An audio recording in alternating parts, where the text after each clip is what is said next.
Assalamualaikum warahmatullahi wabarakatuh. Em, Kami dari kelompok 8 akan mempresentasikan hasil diskusi kami tentang bela negara.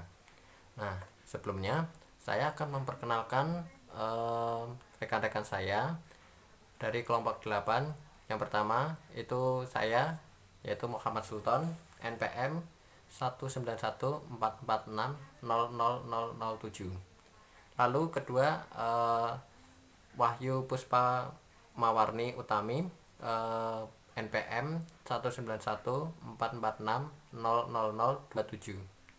Lalu yang ketiga di sini ada Mia Afita Ningrum, NPM 19144600029. Lalu yang keempat adalah Dewi Noor Hadiah, NPM 19144600034. Nah, saya akan menjelaskan tentang bela negara. Apa itu bela negara? Bela negara adalah sikap dan perilaku warga negara yang dijiwai oleh kecintaannya kepada negara Republik Indonesia yang berdasarkan Pancasila dan Undang-Undang Dasar 1945 dalam menjalin kelangsungan hidup bangsa dan negara yang seutuhnya. Bela negara adalah sebuah konsep yang disusun oleh perangkat perundangan dan petinggi suatu negara tentang patriotisme seseorang, suatu kelompok atau seluruh komponen dari suatu negara dalam kepentingan mempertahankan eksistensi negara tersebut. Landasan konsep bela negara adalah adanya wajib militer. Subjek dari konsep ini adalah tentara atau perangkat pertahanan negara lainnya, baik sebagai pekerjaan yang dipilih atau sebagai akibat dari rancangan tanpa sadar wajib militer. Tiap-tiap warga negara berhak dan wajib ikut serta dalam usaha pembelaan negara dan syarat-syarat tentang pembelaan diatur dengan undang-undang. Kesadaran bela negara itu hakikatnya kesediaan berbakti pada negara dan kesediaan berkorban membela negara. Dengan melaksanakan kewajiban bela negara tersebut merupakan bukti dan proses bagi seluruh warga negara untuk menunjukkan kesediaan mereka dalam berbakti pada nusa dan bangsa, serta kesadaran untuk mengorbankan diri guna membela negara. Lalu pengertian bela negara menurut undang-undang dan para ahli. Menurut para ahli, bela negara yaitu yang pertama adalah Caidir Basri. Bela negara adalah sikap dan tindakan warga negara yang teratur, menyeluruh, terpadu, dan berlanjut, dilandasi oleh kecintaan pada tanah air, kesadaran berbangsa dan bernegara Indonesia, keyakinan dan kesaktian Pancasila sebagai ideologi negara. Lalu yang kedua, pengertian bela negara menurut Undang-Undang Nomor 20 Tahun 1982. Menurut Undang-Undang Nomor 20 Tahun 1982 tentang pokok-pokok pertahanan keamanan negara Republik Indonesia, dalam bab 1 pasal 1 ayat 2 mengatakan bahwa bela negara adalah tekad, sikap dan tindakan warga negara yang teratur, menyeluruh, terpadu, dan berlanjut yang dilandasi oleh kecintaan pada tanah air, kesadaran berbangsa dan bernegara Indonesia, serta keyakinan akan kesaktian Pancasila sebagai ideologi negara dan kerelaan untuk berkorban untuk meniadakan ancaman dari luar negeri maupun dari dalam negeri yang membahayakan kemerdekaan dan kedaulatan negara, kesatuan dan persatuan bangsa.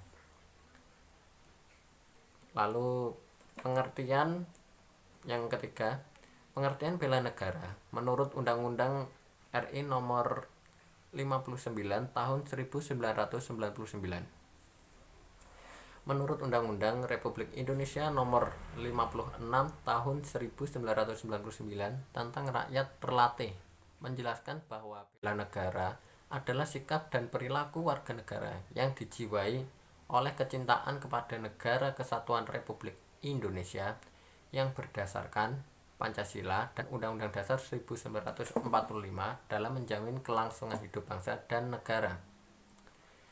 Lalu yang keempat, definisi bela negara menurut Undang-Undang Nomor 3 Tahun 2002. Menurut definisi tersebut, pengertian bela negara adalah sikap dan perilaku warga negara yang dijiwai oleh kecintaannya kepada Negara Kesatuan Republik Indonesia yang berdasarkan Pancasila dan Undang-Undang Dasar 1945 dan dalam menjalin kelangsungan hidup bangsa dan negara yang seutuhnya.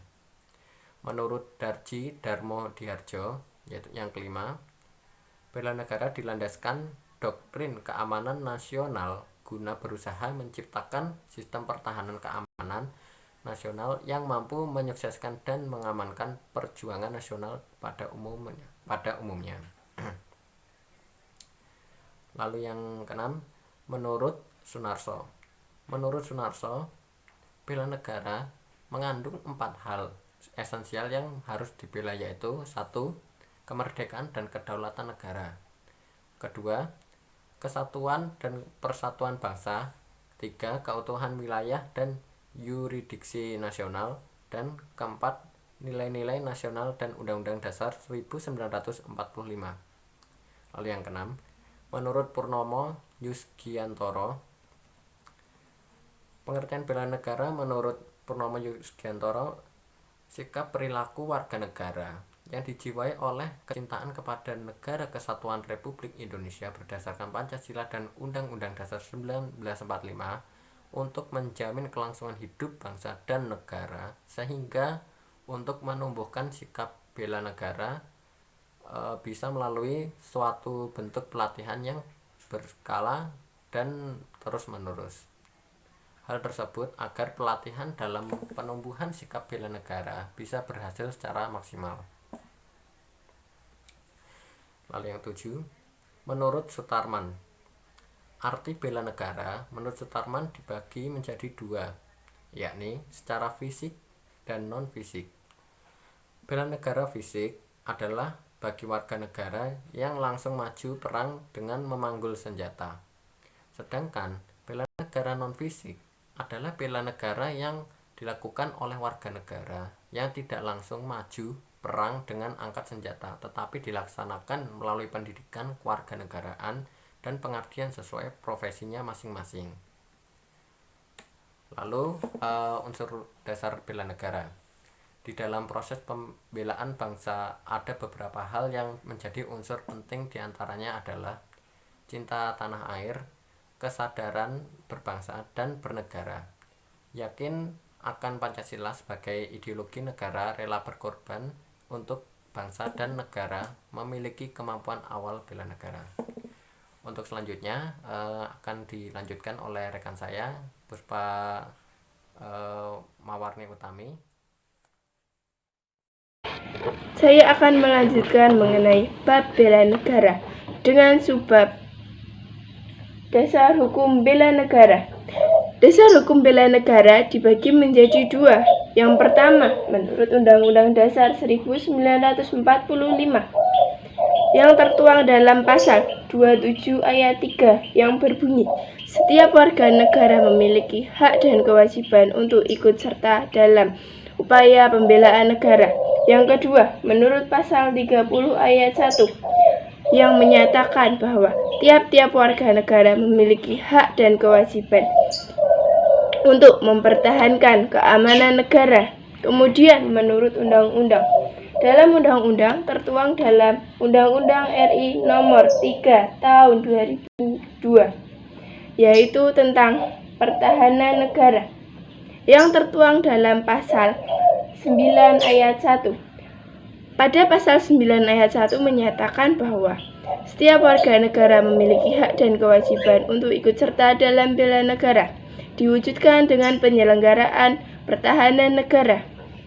Selanjutnya, pasal 9 ayat 2 merupakan penjabaran dari pasal 9 ayat 1, yaitu upaya bela negara.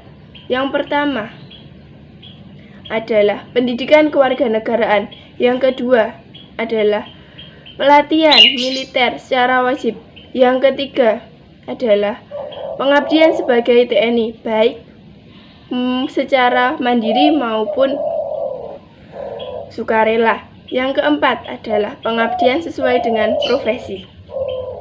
Kemudian kita melanjutkan ke sebab berikutnya, yaitu sifat-sifat bela negara. Sifat-sifat bela negara dibagi menjadi dua. Yang pertama yaitu sifat lunak. Yang kedua adalah sifat keras. Kita akan membahas mengenai sifat lunak terlebih dahulu. Sifat lunak dibagi menjadi dua, yaitu psikologikal dan fisikal.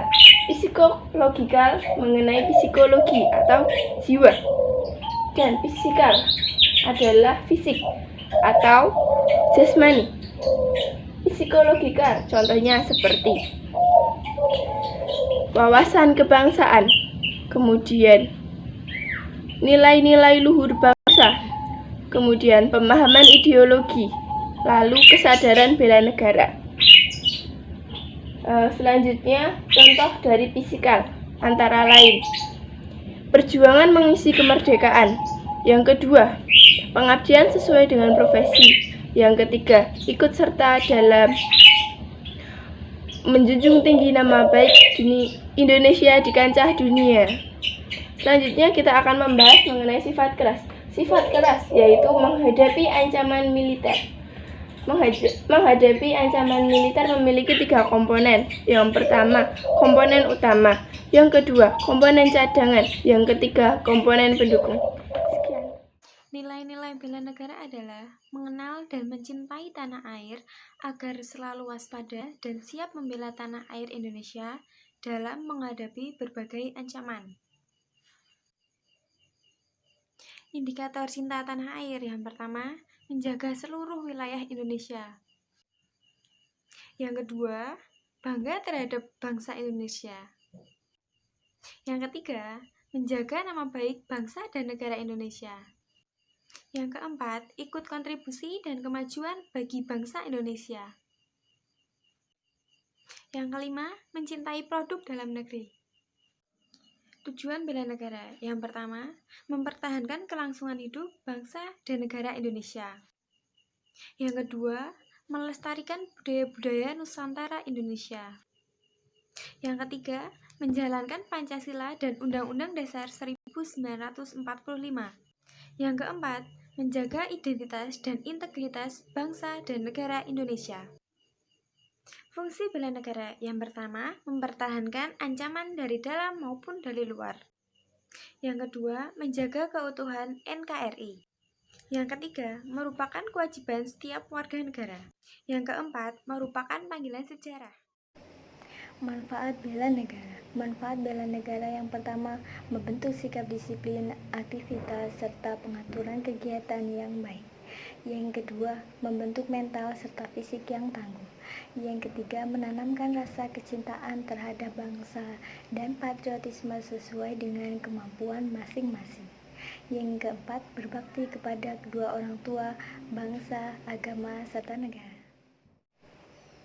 Bentuk-bentuk bela negara. Bentuk-bentuk bela negara dibagi menjadi 4 macam. Yang pertama, melalui pendidikan kewarganegaraan. Melalui pendidikan kewarganegaraan, kita dapat menggali informasi mengenai bela negara. Yang kedua, melalui pengabdian sesuai profesi. Melalui pengabdian sesuai profesi, kita dapat ikut serta membela negara kita sesuai profesi yang kita emban. Contohnya, mahasiswa, guru, dokter, atau polisi. Yang ketiga, melalui pelatihan dasar kemiliteran. Melalui pelatihan dasar kemiliteran ini, diharapkan menumbuhkan atau mempersiapkan tunas-tunas bangsa yang akan menghadapi masa depan.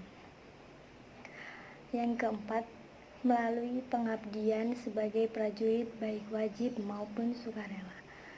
Pengabdian ini dilakukan oleh para TNI serta angkatan untuk menjaga kesatuan serta persatuan negara Indonesia. Selanjutnya, Hari Bela Negara. Hari Bela Negara merupakan hari bersejarah Indonesia untuk memperingati deklarasi pemerintahan darurat Republik Indonesia oleh Mr. Syafruddin Prawira Negara di Sumatera. Hari Bela Negara di Indonesia diperingati setiap tanggal 19 Desember. Keputusan ini ditetapkan oleh Presiden Susilo Bambang Yudhoyono melalui Kepres nomor 28. Baik, mungkin itu saja yang dapat kami sampaikan. Saya mewakili kelompok 8 yang bertugas sebagai penyaji, menyampaikan terima kasih atas perhatian teman-teman sekalian. Semoga materi yang kita sampaikan dapat bermanfaat di kemudian hari. Wassalamualaikum warahmatullahi wabarakatuh.